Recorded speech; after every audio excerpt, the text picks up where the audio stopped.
स्वागत है आपका मेरे YouTube चैनल पर। मित्रों, आज के इस वीडियो में हम अध्ययन करने वाले हैं अर्धवार्षिक परीक्षा 2022-23 की दृष्टि से इम्पोर्टेंट प्रश्नों के बारे में, जो कि कक्षा 8 सामाजिक विज्ञान विषय के पेपर के बारे में है, जो कि एग्जाम की दृष्टि से बहुत ही महत्वपूर्ण है तथा आपके लिए पेपर एक वरदान के रूप में साबित होगा। तो आप सभी से निवेदन है कि वीडियो को अंत तक ज़रूर देखिएगा तथा अगर आप चैनल पर नए हैं तो चैनल को ज़रूर सब्सक्राइब कीजिएगा, क्योंकि हमारे चैनल पर एग्ज़ाम से संबंधित सारे विषय के पेपर अपलोड किए जाएंगे। तो चलिए शुरू करते हैं अर्धवार्षिक परीक्षा 2022-23 के लिए इम्पोर्टेंट प्रश्न जो होने वाले हैं उनके बारे में। सभी प्रश्न अन्य अनिवार्य हैं। पहला प्रश्न है, अकबरनामा जिसके द्वारा लिखा गया हुआ है वह है अबुल फजल के द्वारा। सही आंसर अबुल फजल होगा। दूसरा प्रश्न है, विश्व जल दिवस मनाया जाता है, तो आंसर लिखेंगे 22 मार्च को मनाया जाता है। अगला प्रश्न है, मानचित्रकार वह व्यक्ति हैं जो बनाता है क्या? नक्शे बनाता है। सही आंसर होगा नक्शे।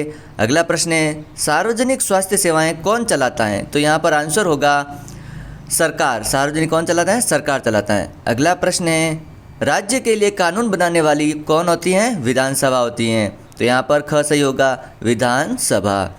अगला है, रिक्त स्थानों की पूर्ति कीजिए। हमने विद्यार्थी यहाँ पर सभी के आंसर दे रखे हैं, इसलिए आंसर के साथ बोल रहे हैं। संविधान दिवस 26 नवंबर को मनाया जाता है। अगला है, भारतीय संविधान के अनुसार सभी लोग समान हैं।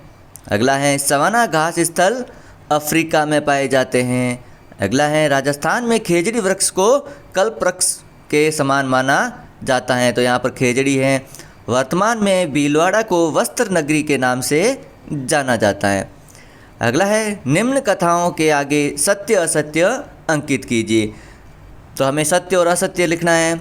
कल्हड़ ने राज तरंगिणी नामक ग्रंथ की रचना की, यह कथन सत्य है। अगला है, भारत में मुगल साम्राज्य का संस्थापक बाबर था, ये कथन सत्य है। भारत एक लोकतांत्रिक देश है, ये कथन सत्य है।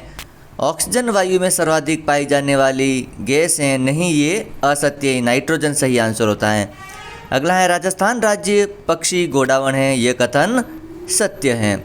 इसी प्रकार अगले प्रश्न है, त्रिपक्षीय संघर्ष में शामिल तीनों पक्ष कौन कौन से थे? तो यहाँ पर आंसर लिखेंगे, त्रिपक्षीय संघर्ष में गुर्जर प्रतिहार व राष्ट्रकूट तथा पाल शामिल थे। इन तीनों में कन्नौज पर आधिपत्य को लेकर 100 वर्ष तक संघर्ष चला था। अगला है, जैव मंडल क्या है? तो आंसर लिखेंगे, पादप एवं जीव जंतु मिलकर जैव मंडल का निर्माण करते हैं। अगला है, मौसम किसे कहते हैं? आंसर लिखेंगे, मौसम वायुमंडल के प्रत्येक घंटे तथा दिन प्रतिदिन की स्थिति होती है। मौसम नाटकीय रूप से दिन प्रतिदिन बदलता है। अगला प्रश्न है प्रश्न संख्या 14, राजस्थान के किन्हीं 2 उपज मंडियों के नाम बताइए जो विश्व प्रसिद्ध हैं। तो आंसर लिखेंगे, जीरा मंडी जोधपुर और रामगंज मंडी कोटा। अगला प्रश्न है, पृथ्वी की 3 परतें क्या हैं? तो आंसर लिखेंगे, पृथ्वी की 3 परतें पर्पटी, मेंटल तथा क्रोड है। अगला प्रश्न है, विधानसभा क्या है? तो आंसर लिखेंगे, विधानसभा दरअसल भारत के विभिन्न राज्य में राज्य सरकार को गठित करने के लिए विधानसभा चुनाव कराए जाते हैं। विधानसभा चुनाव में चयनित जनप्रतिनिधि को विधायक या एमएलए कहा जाता है। अगला प्रश्न है, अतीत में विदेशी किसे का माना जाता था?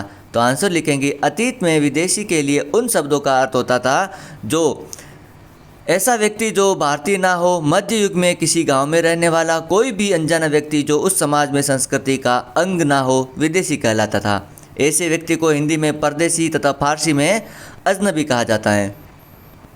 अगला प्रश्न है, इब्न बतूता किस देश से भारत आया था? तो आंसर लिखेंगे, इब्न बतूता अफ्रीकी देश मोरक्को का यात्री था और वह 14वीं शताब्दी में भारत आया था। अगला प्रश्न है, वायुदाब क्या है? पृथ्वी की सतह पर वायु के भार द्वारा लगाया गया दाब वायुदाब कहलाता है। वायुमंडल में ऊपर की ओर जाने पर दाब तेजी से गिरने लगता है।